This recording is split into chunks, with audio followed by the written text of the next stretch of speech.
Idaman penuntut pada Muhyiddin Kusut ilmu fikih oleh Al-Haji Abdul Ghani bin Al-Haji Yahya, penggal yang ketiga. Yang lepas kita dah baca bab wasiat. Jadi sambung lagi sedikit tentang masih lagi bab faraid, iaitu al-isa. Al-isa'u. Al-isa' bagaimana di awal bab wasiat itu maknanya berpesan. Jadi perkataan wasiat mengandungi dua makna. Satu, makna mendermakan hak kepada seseorang yang bergantung dengan lepas mati. Maknanya selepas kematiannya baru dikira. Yang kedua, maknanya memberi kuasa kepada seseorang melakukan sesuatu kerja, bukan harta, yang bersangkut paut dengan kewangan. Upahkan, uruskan kewangan. Dalam makna yang kedua ini disebut al-aisa'u, seperti dikatanya awsaitu li fulanin bikadza kalau bahasa Arabnya. Artinya saya angkat si fulan, lantik si fulan itu membuat bagian-bagian, buat kerja sekian-sekian. Atau katanya wasaituhu idza ja'altuhu wasiyan. Artinya saya sudah angkat dia jadi pemegang amanah atas harta saya dan sebagainya. Boleh juga yang lain, itu contoh. Maka rukunnya 4 perkara. Ada rukun, ada 4 sahaja rukunnya. Pertama, orang yang berpesan disebut musin juga. Kedua, orang yang diangkat dipanggil wasiyin. Wasiyun, maaf dipanggil wasiyun. Dipanggil pemegang amanah. Orang yang kita nak suruh buat kerja itulah, yang kita lantik. Ketiga, perkara yang dipesankan dipanggil muson fihi.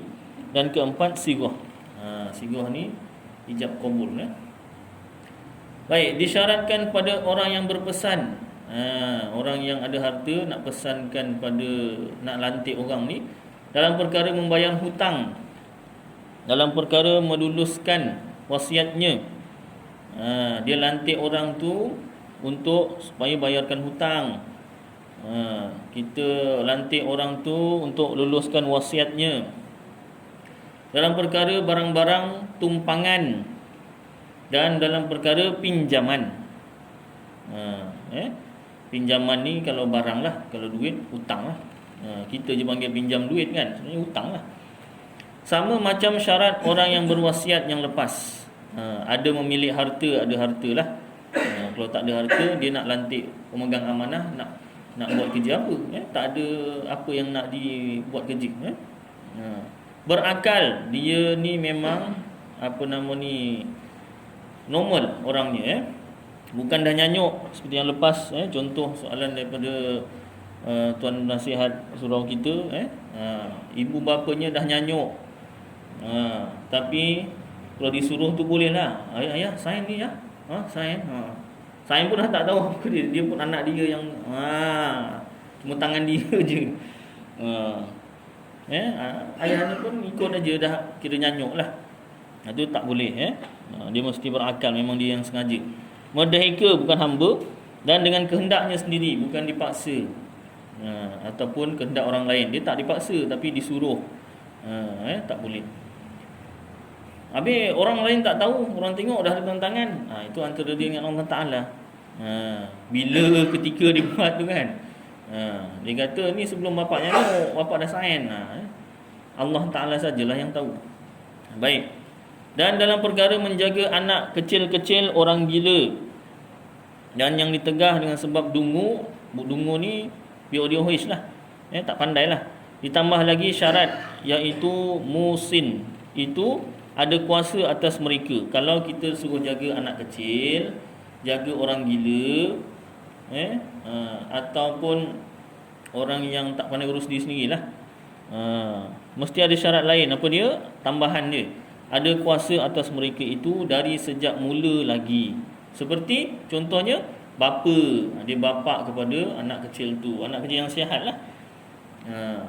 Ataupun dia bapa kepada orang gila tu. Kemarin dekat Hakim Perdana ada seorang penduduk situlah, Hakim Perdana, apa nama ni, Rumah Panjang dulu, Rumah Panjang asalnya Setinggan, belakang stadium tu, belakang stadium Lakin. Dia pindah Rumah Panjang. Kenapa panggil Rumah Panjang? Macam Sarawak, dia lebih kurang macam kat Sarawak juga tapi dia batu, rumah batu, rumah teres lah, tapi apa nama ni, biasa-biasa je lah. Kemudian pindah Lakin Perdana. Jadi masa dekat Rumah Panjang tu ada rajin datang surau orang je, budak tu. Datang-datang surau. Abang, nama saya siapa? Tak, nama saya Razak. Cuba eja R-A-Z-A-K. Salah. Habis macam mana? Gitu. Dia suruh kita ngeja nama dia. R-A-Z-A-K lah Razak. Minta maaf. Razak. Sama pula nama. Jadi eja. Salah. Yang betul macam mana? R-A-Z-A-K-R-U. Oh, belakang ada K-R-U. Oh, yelah. Jangan salah lagi. Saya pesan. Belakangnya ada K-R-U. Kita fahamlah dia apa nama, tak normal lah orangnya, tapi rajin pergi surau. Cuma banyak nanya tu yang soalan-soalan tahap apa-apalah. Maknanya ada. Dekat surau apa nama ni, Al-Ihsan, kampung Sinaran Baru pun ada seorang budak. Yang maknanya memang ada orang yang macam tu kan. Punca macam-macam lah. Ada yang kata demam panas apa kan. Tu hati-hati je lah. Masa anak kecil ke cucu kecil tu jaga je. Baik. Ada kuasa kat atas mereka, bapak dia atau datuknya. Musin itu bapa atau datuk kepada anak kecil dan seumpamanya itu. Anak atau datuk bapa atau datuk kepada yang tersebut tadi. Disyaratkan pada orang yang dipesan wasiyun itu Islam. Orang yang kita nak lantik tu mesti syaratnya Islam. Kalau bukan Islam tak sah lah. Yang kedua baligh, cukup umur. Yang ketiga berakal. Kalau bahasa Arab berakal ni akil. Baligh tu cukup umur. Orang Melayu dicantumkan akil balik. Masa saya belajar kemarin, ni dah akil balik belum? Dah akil balik. Maksud dia tu dah cukup umur ke belum lah.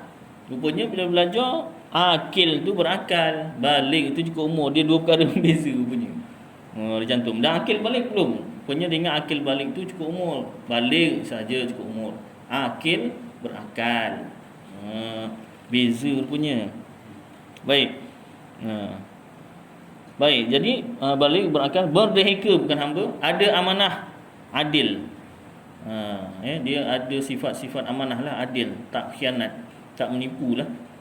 Sekalipun pada lahirnya saja nampak baik lah, luarannya kan, dalaman kita mana tahu. Kita nak upah dan nak lantik dengan, saya tengok awak ni atas bawah, awak macam tak okey je. Mana boleh terus tuduh. Tak okey dah lah, cek orang lain. Saya cek orang lain. Yang tuduh-tuduh. Sekalipun pada lahirnya adil, kita anggap baiklah. Dan ada kecerdikan dalam mentadbirkan perkara-perkara yang diuruskan. Pandailah orangnya. Memang bidang dia lah. Baik, kemudian syarat-syarat ini dikehendakkan ialah pada waktu mati musin, tidak pada waktu berwasiat atau antaranya dengan mati. Pada waktu musin tidak pada waktu berwasiat atau antaranya dengan mati. Jikalau seorang berwasiat kepada budak, kemudian apabila ia mati, budak itu disudah balik, nescaya sah wasiatnya.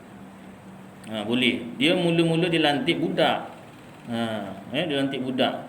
Dia asalnya kan mesti dah balik kan. Tapi si orang yang ada harta ni, yang melantik ni belum mati lagi. Bila yang melantik ni mati, budak tu dah balik, sah wasiatnya. Sedangkan dia lantik tu sebelum budak tu balik.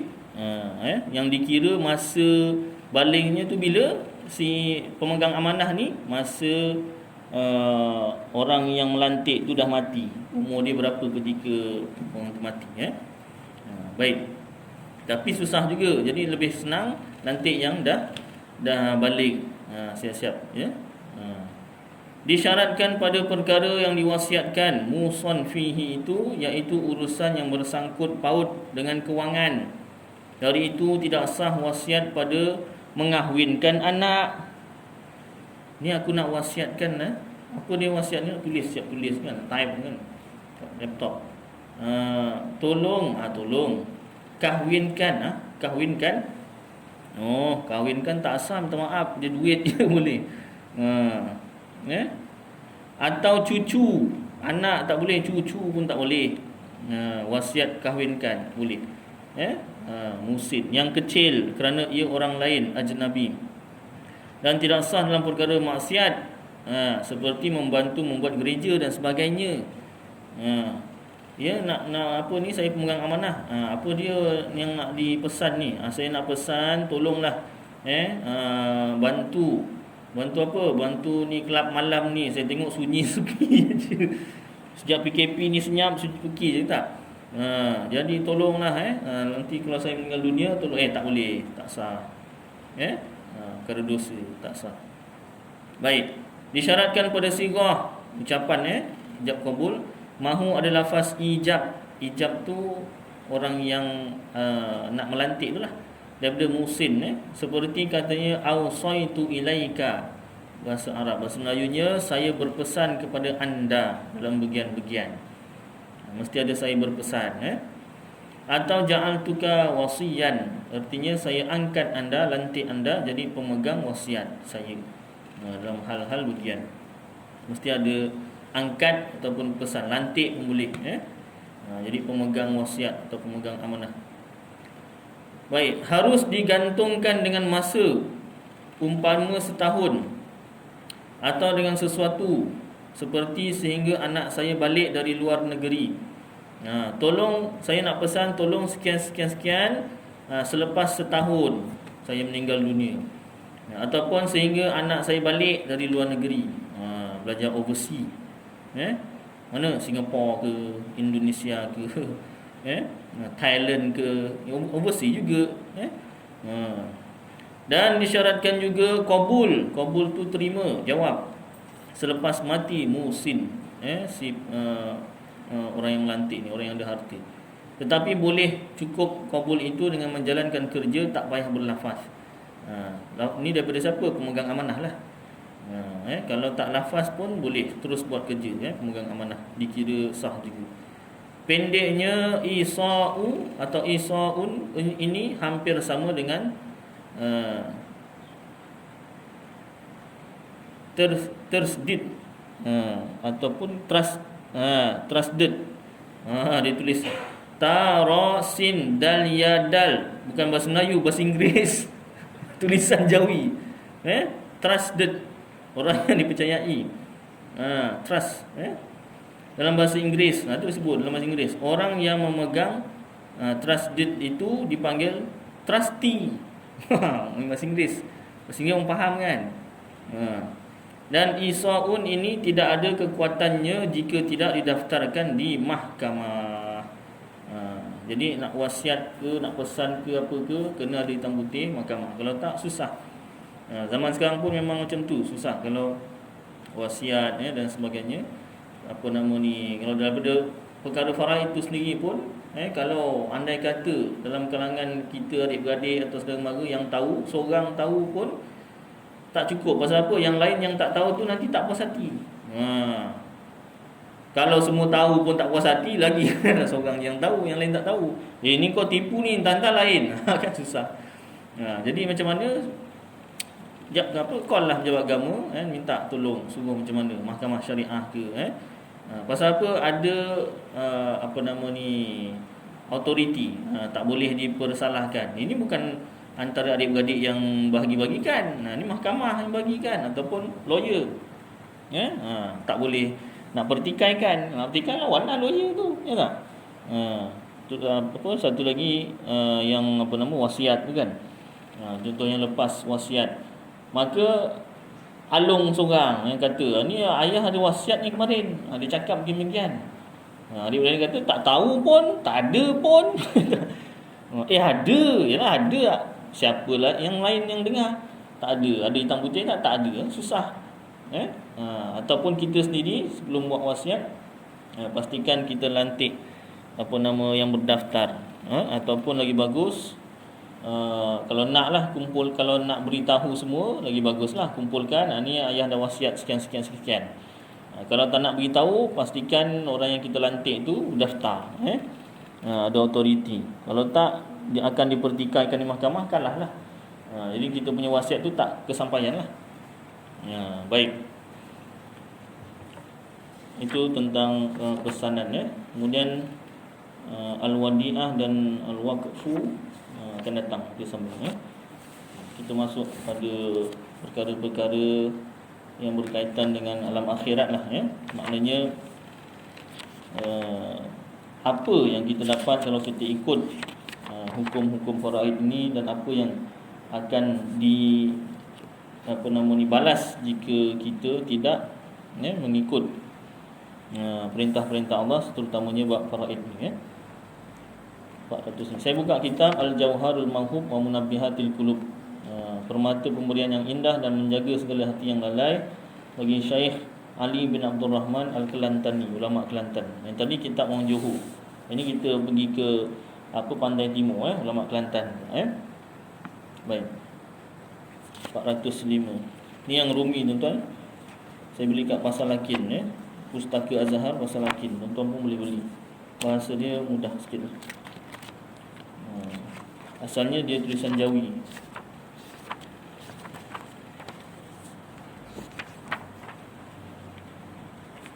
Syurga dan nikmatnya ni kita dah baca kemarin.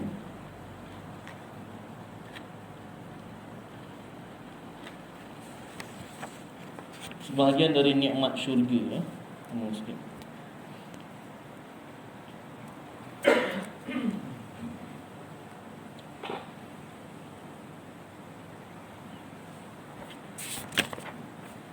Kita masuk kelebihan syurga dulu, kemudian kita masuk neraka.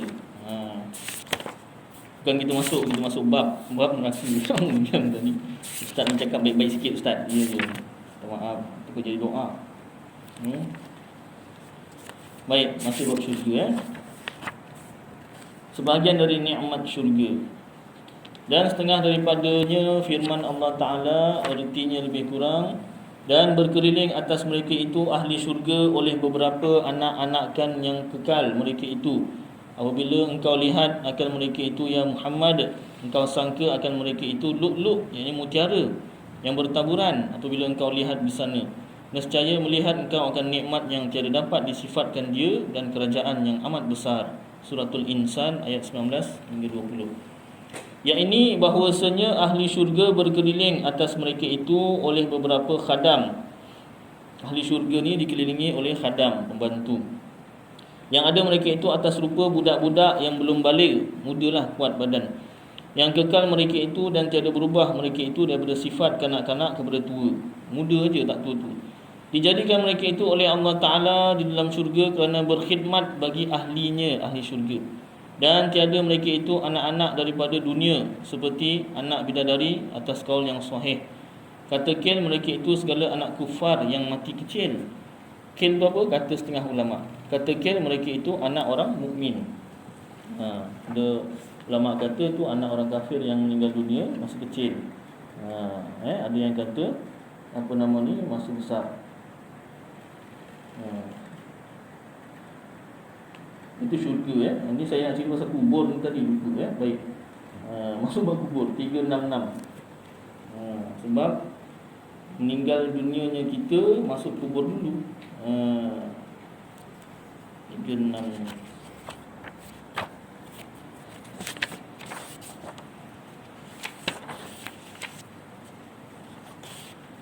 Siksaan kubur. Baik. Kelebihan kubur dan segala huru-haranya. Kelebihan kubur minggu sebelum ni pernah baca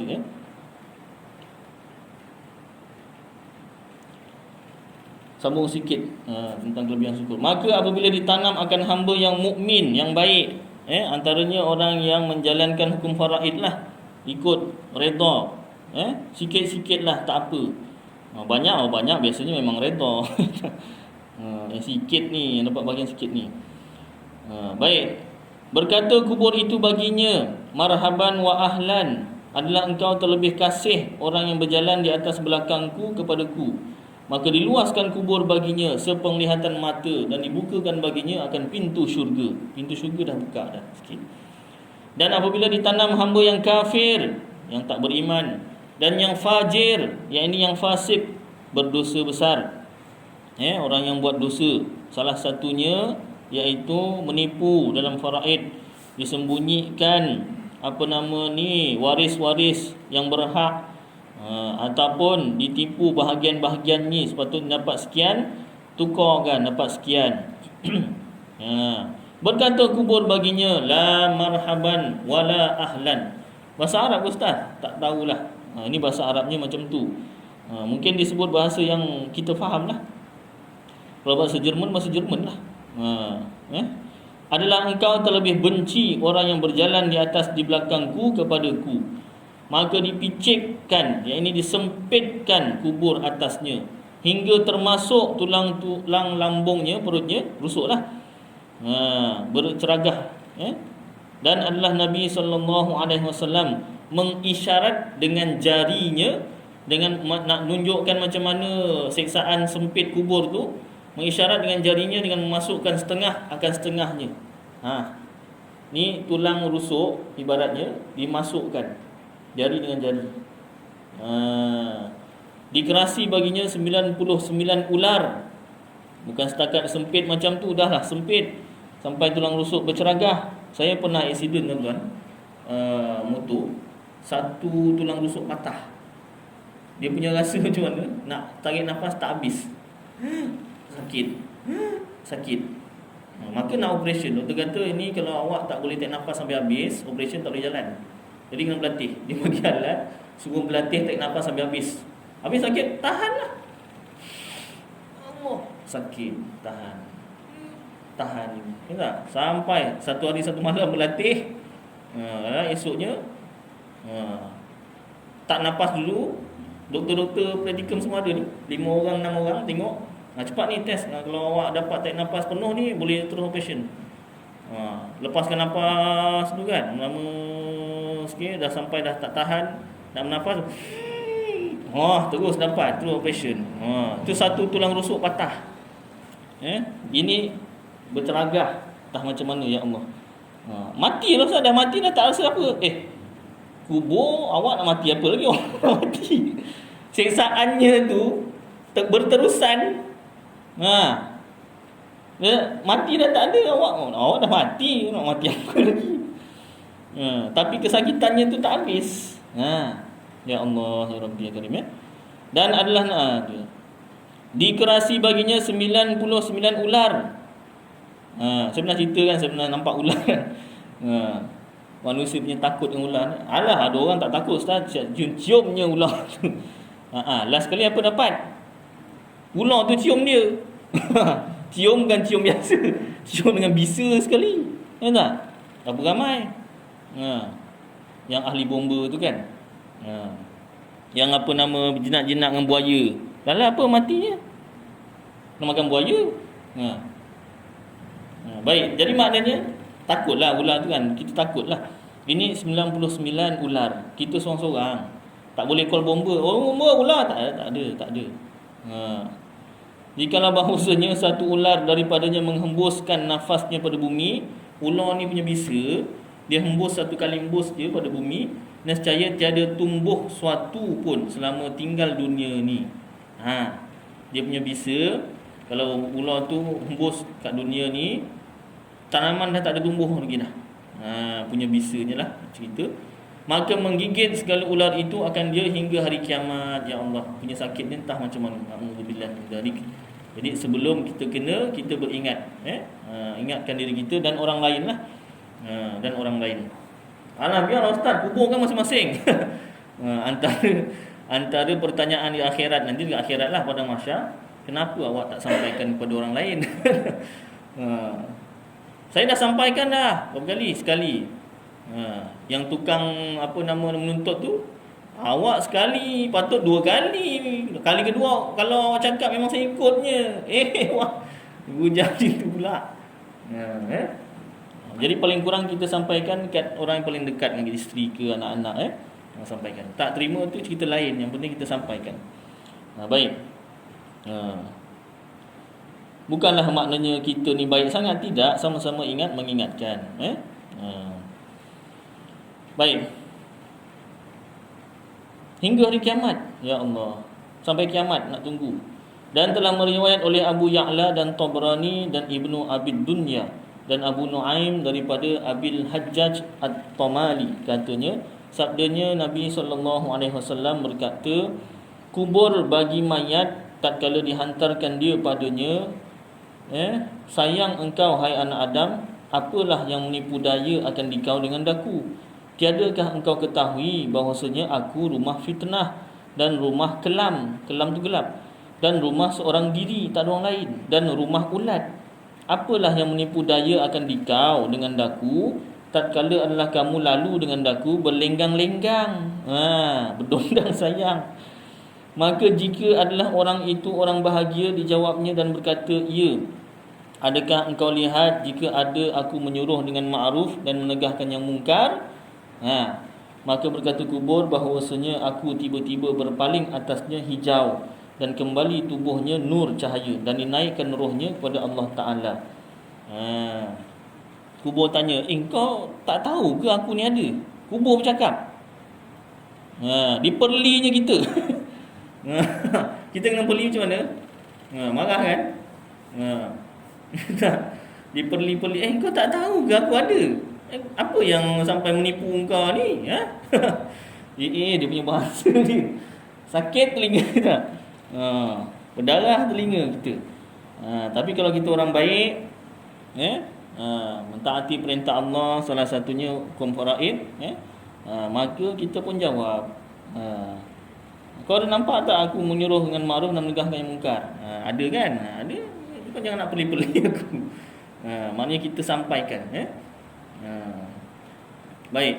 Dan riwayat daripada Jabir, katanya bahawasanya adalah bagi kubur itu lidahnya yang berkata-kata ya dengan dia. Kata sahabat ni, kubur tu ada lidah, dia bercakap lah. Dia bercakap. Ya, kita sekarang dia tak nampak. Dah masuk alam barzakh, dalam kubur baru nampak.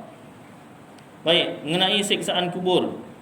Dan bersalah-salahan manusia berbeza pada siksa kubur. Setengahnya orang yang dipukul akan dia oleh mungkar dan nakir hingga tenggelam kepada bumi yang ketujuh, maka dilontar akan dia oleh bumi kepada kuburnya, kemudian dipukul akan dia pula, ulang, pukul sampai tenggelam, tarik balik, pukul lagi sampai tenggelam, tarik balik. Dan setengahnya orang yang dijadikan amalnya anjing, amal jahatnya tu dijadikan anjing. Kita nampak anjing macam mana? Dekat mobil tu nampak anjing macam mana? Nak lalu tak sebelah? Kalau mesti kan? Yang baik sikit Allah. Ada anjing. Pelan-pelan je, jangan sampai nampak aku, jangan sampai nampak aku, anjing. Ataupun kalau berani halau lah. Dia gonggong pun tahu ke tak? Anjing. Jadi kalau amal kita buruk, alhamdulillah dijadikan seperti anjing, menggigit akan dia, bukan setakat gonggong, gigit hingga hari kiamat, iaitu orang yang khawarij. Ada diterangkan siapa yang macam ni, khawarij, berfahaman khawarij, akidahnya sesat lah, salah. Dan setengahnya orang yang dijadikan amalnya babi, celeng lah, menyiksa akan dia, iaitu orang yang syak pada perkataan ulama radhiyallahu anhum. Ya ke? Apa ya ke hukumnya haram? Apa ya ke hukumnya makruh? Awak ni kitab ni cakap, bukan Ustaz Aidil ni, kitab cakap begini. Ya ke? Boleh percaya ke? Entah-entah. Entah-entah kan? Jangan. Nanti jadi amalnya dijadikan babi, celeng, menyiksa akan dia. Baik. Alhamdulillah kan. Jadi percaya kata ulama. Ulama tu apa? Kitab. Kitab. Saya bukan ulama, saya tukang baca kitab ulama. Kata Syekh Abdul Salam dan Suhaimi rahimahumallahu taala, dan yang kena siksa itu tubuhnya dan rohnya, keduanya. Baru rasa. Tubuh dan roh, dua-dua kena siksa. Rasalah. Kalau roh saja tak rasa. Kerana riwayat bahawasanya berbantah-bantah roh dan jasad pada hari kiamat. Maka berkata roh bagi jasad, engkau yang berbuat begini-begini. Roh cakap, ni yang buat jahat ni kan kau kan, badan kan. Dan berkata jasad baginya, engkau yang menyuruh dan menghiasi. Aku buat je, engkau yang suruh. Dia menyalahkan dia. Dan macam cerita Piramli. Siapa nama? Nyawa. Kau badan. Bergaduh nyawa dengan badan. Rupanya ada dalam kitab roh bergaduh dengan jasad. Ingatkan cerita Piramli bergaduh pasal duit tu je. Kenapa kau punya tinggi-tinggi, aku punya rendah? Samalah. Aku susun tinggi tu nampak tinggi, kau punya aku tak susun. Aku nampak rendah. Tak boleh bergaduh. Rupanya ke akhirat ada roh dan jasad bergaduh. Ya Allah. Dan berkata roh, adalah aku seperti angin. Jika tiada engkau, tiada aku kuasa akan berbuat sesuatu. Aku ni macam angin je. Kalau kau tak ada, aku tak ada buat jahat ni. Apa jawab si jasad? Dan berkata jasad, adalah aku seperti batang kayu yang tercampak. Tiada kuasa bergerak tangan dan kaki jika tiada engkau padaku. Aku ni macam kayu je. Engkau yang gerakkan aku semua ni. Dia bergaduh sama dia. Badan kita tu dengan roh kita. Ya Allah. Kemudian dibangkit Allah akan satu malaikat menghukumkan antara keduanya. Maka berkata ia bagi keduanya, adalah umpama kedua kamu seperti seorang yang maq'ad, yakni tepuk yang melihat ia, dan seorang lagi buta tiada melihat. Maka masuk keduanya ke dalam kebun. Maka berkata yang tepuk, aku lihat ada di sana buah kayu, tetapi tiada sampai aku kepadanya. Dia yang nampak lah ni, yang tepuk ni. Maka berkata yang buta, naik olehmu atasku. Maka yang tepuk ni mungkin kodong ke agaknya, tak sampai tangan ni. Naik olehmu atasku. Yang buta ni cukup anggota. Maka naik ia atasnya. Maka mencapai ia akan buah kayu. Maka siapa yang mengambilnya, kamu atau ia? Maka berjawab-jawablah keduanya. Maka berkata malaikat itu bagi keduanya, telah menghukum oleh kedua kamu atas diri kamu, yakni bahawasanya jasad seperti binatang bagi roh, dan roh itu yang menunggang akan dia. Maka adalah yang kena siksa, dan yang dapat nikmat itu roh dan jasad keduanya. Inilah mazhab jumhur ulama. Ramai ulama sepakat mengatakan yang kena siksa atau dapat nikmat kat kubur itu roh dan jasad dua-dua. Habis kan dah meninggal dunia kan roh terpisah dengan jasad. Dah dalam kubur, orang yang hantar tu uruskan dah balik semua, dimasukkan semula rohnya. Habis boleh korek tanah keluar balik? Tak ada, tak boleh. Tak boleh dah. Baik. Dia dah alam lain. Bersalahan bagi setengah ulama mengatakan azab dan nikmat itu tertentu bagi jasad jua, dan tiada disyaratkan bahawa kembalikan roh padanya. Ada setengah ulama kata macam tu, roh tak kembali kepada jasad, dan hanya dijadikan Allah padanya pendapat dan perasa, sekira-kira dapat mengetahui dan merasa lazat dan pedih. Maka ditolakkan dia oleh setengah ulama dengan bahawasanya perkataan itu fasid, rosak, salah. Kerana bahawasanya merasai pedih dan dapat mengetahui itu sungguhnya ada ia pada adatnya pada yang hidup, dan tiada hidup pada adat melainkan dengan roh. Kalau badan sahaja tak ada roh, tak ada rasa sakit. Jadi pendapat yang kuat roh dan jasad. Dan kata ya fi'i, siksa dan nikmat itu bagi roh dan jasad sekali. Jika datang roh kepada jasad, dan jika tiada, maka tertentu dengan roh jua hingga dibangkitkan. Adapun kemudian daripada dibangkitkan, maka bersekutu keduanya di dalam nikmat dan siksa dengan ijma' ulama. Ada yang kata tengok keadaan. Baik. Tapi maknanya rasalah. Tak kira lah roh ke jasad ke, tetap rasa siksaan kubur ataupun nikmat yang kubur. Dan sabda Nabi SAW artinya lebih kurang, bermula orang mukmin di dalam kuburnya, di dalam kebun yang hijau, dan diluaskan baginya akan kuburnya 70 hasta. Ini lebih kurang 1 hasta, ujung jari sampai siku, 70 hasta. Dan menerang ia hingga ada ia seperti bulan penuh purnama. Bulan penuh purnama ni berapa bulan? 15, 16, Itu bulan purnama. Silap, purnama bulan 14. Bulan 15 tu dah bulan mengambang. Minta maaf. Bulan penuh purnama ni 14 bulan. Malamnya 13, siangnya 13, malamnya 14. Jadi malam 14 tu putih, cantik. Masuk 15 bulan dah kuning. Besar, bulat tapi kuning sikit. Kalau purnama dia tak bulat sangat. Orang Jawa kata ada peyang, ada sikit peyang, tak cukup bulat. Tapi putih, bersih, cantik. Kalau tu sebab orang Melayu pakai peribahasa nak cakap cantik bagai bulan purnama 14. Dia ada dah purnama 14 lagi.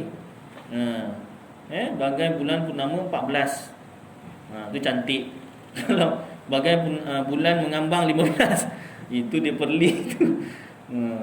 Yang tak tahu peribahasa, terima kasih lah. Terima kasih. Aku perli kau sebenarnya. Ya tak? Baik. Dan tersebut di dalam Ihya, kitab Ihya Ulumuddin, kata Malik bin Anas radhiyallahu anhu, telah sampai akan daku bahawasanya segala roh orang mukmin itu dilepaskan dia pergi kepada barang tempat yang dikendaknya. Bebas pergi mana-mana.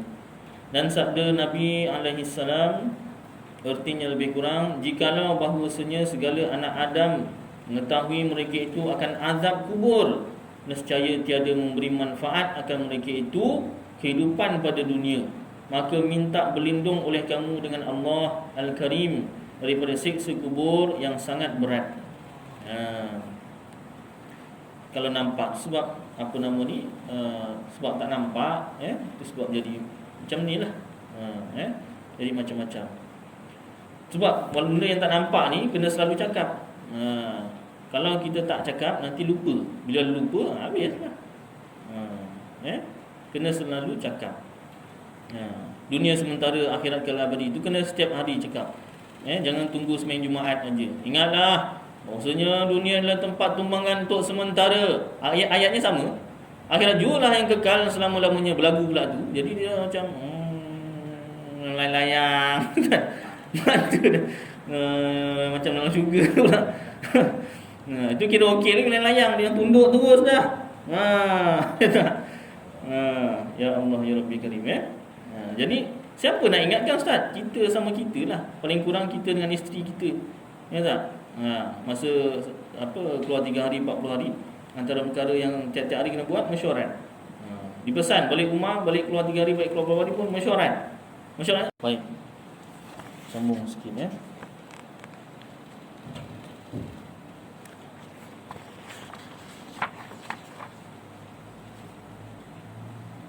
Dan pada hadis yang hasan bagi Hakim daripada Abi Dzar, artinya lebih kurang, jikalau mengetahui kamu akan barang yang aku ketahui, yakni daripada huru-hara kemudian daripada mati, nescaya sedikit tertawa-tawa kamu dan banyak menangis kamu. Dan pada setengah riwayat, nescaya tiada lalu bagi kamu makanan dan tiada minuman. Tak lalu makan minum dah. Macam mana orang tak lalu makan minum? Cintanya ditolak. Tak lalu makan minum. Ya tak? Itu kalau dulu kira merisik lah, dah ada yang punya. Melamar, dah ada yang punya. Ataupun lamarannya ditolak. Zaman sekarang tak payahkan lamaran, clash je, boyfriend girlfriend clash. Nonggeng, frasa nonggeng. Ya tak lalu makan minum. Punya cinta sejatinya, ya tak? Kata ulama, kalau tahu azab kubur ataupun siksaan kubur, sama tak lalu makan minum. Dan tersebut pada hadis bahawasanya malaikat maut menilik ia kepada muka segala hamba Allah tiap-tiap hari 70 kali. Kita ni setiap hari 70 kali malaikat maut tengok muka kita. Berapa banyak malaikat maut nak tengok? Ya, malaikat maut tu ada banyak. Ketuanya satu. Yang lain-lain tu pengikut bawah-bawahnya tu ramai. Setiap orang ada malaikat mautnya. Maka apabila tertawa-tawa seorang yang dibangkitkan dia kepadanya berkata, ya, malaikat maut cakap apa? Hai ajibku, hairanku, bagi anak Adam telah dibangkitkan daku kepadanya dengan mengambil rohnya, padahal ia tertawa-tawa.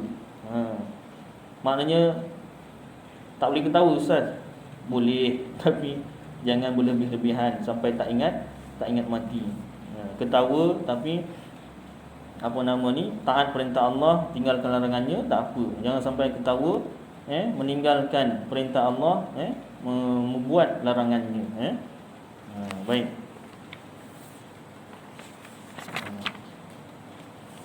Hikmah adanya kematian dan kehidupan. Sambung saya tembuk lain sikit.